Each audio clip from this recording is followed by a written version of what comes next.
Hey guys, why look, I've got the director and the stars of A Private War here at the Toronto International Film Festival. Very pleased to have you all here. Congratulations. Let's set the scene a little bit for this, because I mean, it's based obviously on true events. Some very daring people, war correspondents, putting their lives at risk in the interest of getting the truth. Talk to me about the two individuals that you play, if you could. I played Marie Colvin, who was an American-born foreign correspondent for the Sunday Times in London. I mean, all war correspondents are tenacious. She was incredibly so. She would go to places where everybody else was fleeing from, and had the fundamental belief that unless you're really up close, you'll never get the best story. But eventually, that attitude cost her her life. I mean, there's a war correspondent who I was speaking with who was with her before her decision to go into Homs in Syria, which finally killed her, and all of them said this was above their danger threshold, and Marie just said, but that's what we do. Jamie, in the course, I would imagine there's a good amount of research for all of you guys, because you have a lot to draw upon. What did you learn about the nature of this, not going to say insane job, but like an extreme job? You're not far off, though. I think you have to have a little bit of madness to pursue it, a relentless sort of blocking of fear that these people have. And I played Paul Conroy, who's a photojournalist, and often, I mean, it shouldn't be the case, but it's happened a lot recently, and the world's in pretty awful state in many parts of the world, and sometimes it is one image it takes of a child on a beach, to make people stop and focus on what's going on. And, it was a very interesting world to sort of dip into and try to learn a bit about, and you have nothing but respect for these people. Something also important about, obviously, the times we're living in when, here in the States, journalism is often under fire by our president. Talk to me about sort of why this feels, if it does feel especially relevant, you think, in these times, to celebrate what these journalists do. Yeah, I mean, obviously we're living in a world where truth is under attack, where truth is malleable, and this era of fake news. And I think it's so important now to celebrate real, true journalism, which is what this film is about, and to celebrate journalists out there who are fighting for the truth and exposing the truth. And I think, the film is obviously quite timely in that respect. Yeah. Well, is it a relief to work with an actual professional like Rosamund, who doesn't giggle every 30 seconds like Dakota Johnson, for a change? You can giggle. You have the capacity to giggle. Look, it's happening now. There's giggling. We won't be able to stop her now. It should be off. That's her gone.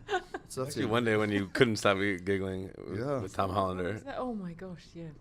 There's one day when Roz literally could not stop giggling. But that's unlikely on a shoot like this. But again, I guess you go. But I think when things are so heightened like that, sometimes you know, exactly. It's like at school when you're sort of forced into taking something very seriously, and it's that sort of anxiety that creates of like people going, oh, I better be really serious here, and they're talking about serious stuff that makes you crack, you know, because you're trying so hard to be like, grown up.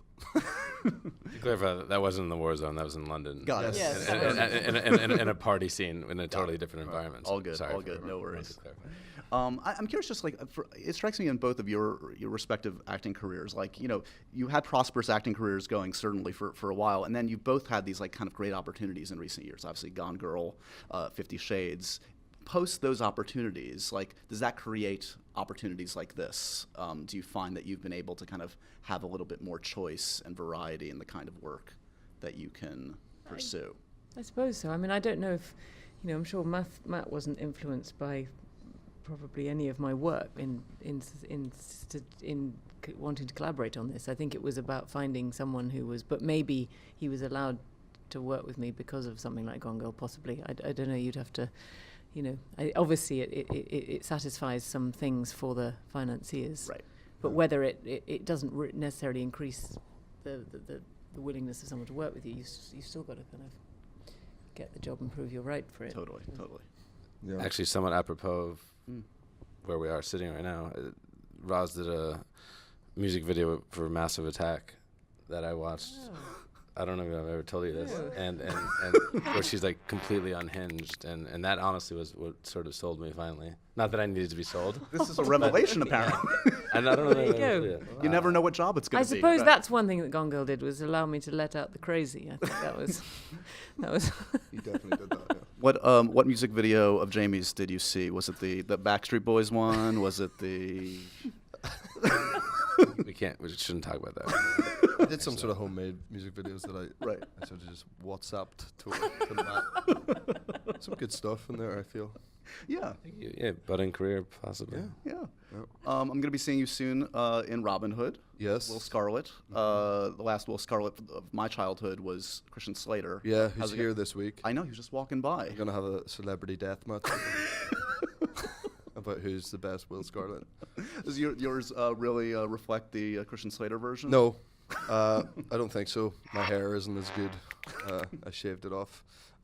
It's a totally different take on it. Yeah. You know, I think everyone's reaction when we were approached about Robin Hood was they're making another Robin Hood, and we were all like, no, Right. straight away, no.